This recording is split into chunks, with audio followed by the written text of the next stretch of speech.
وإذ قتلتم نفسا فادارأتم فيها والله مخرج ما كنتم تكتمون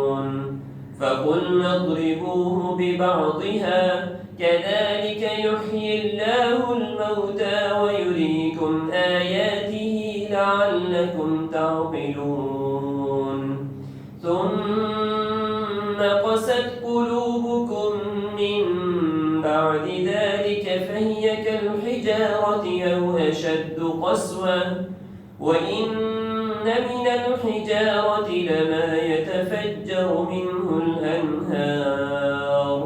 وإن منها لما يشقق فيخرج منه الماء وإن